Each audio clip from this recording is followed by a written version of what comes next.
নাস্তিক এবং সংশয়বাদীদের উদ্দেশ্যে আমি কিছু বলতে চাই।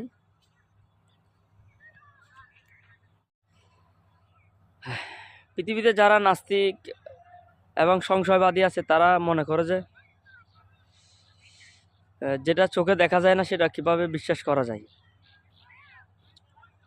অর্থাৎ যেহেতু আল্লাহকে দেখা যায় না, তাই তারা আল্লাহকে বিশ্বাস করতে চায় না। আমি সেসব নাস্তিক বা সংশয়বাদী ভাইদের উদ্দেশ্যে বলতে চাই,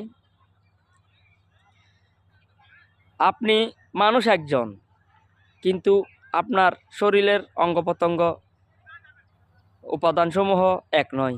আপনি একজন মানুষের মধ্যে আপনার অনেক অঙ্গ প্রত্যঙ্গ উপাদান রয়েছে।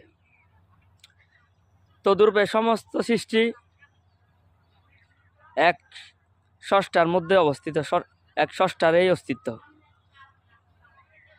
অতএব যেহেতু সমস্ত সৃষ্টি স্রষ্টার মধ্যে অবস্থিত, সৃষ্টি কখনো স্রষ্টাকে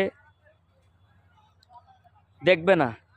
সৃষ্টি তখনই স্রষ্টাকে দেখতো যদি স্রষ্টা সৃষ্টির বাইরে হতো, স্রষ্টা যদি সৃষ্টির থেকে আলাদা হতো। যেহেতু স্রষ্টার মধ্যে সৃষ্টি অবস্থিত, সৃষ্টি কখনো স্রষ্টাকে আলাদাভাবে দেখবে না। জ্ঞান দিয়ে স্রষ্টাকে দেখতে হবে। আপনি নিজেকে স্রষ্টার থেকে আলাদা মনে করবেন, আবার স্রষ্টাকে আলাদাভাবে দেখতে চাইবেন, এটা তো হতে পারে না ভাই। আপনি বিষয়টা বিজ্ঞান ও যুক্তি সহকারে বোঝার চেষ্টা করবেন। আপনি একজন ঠিকই, কিন্তু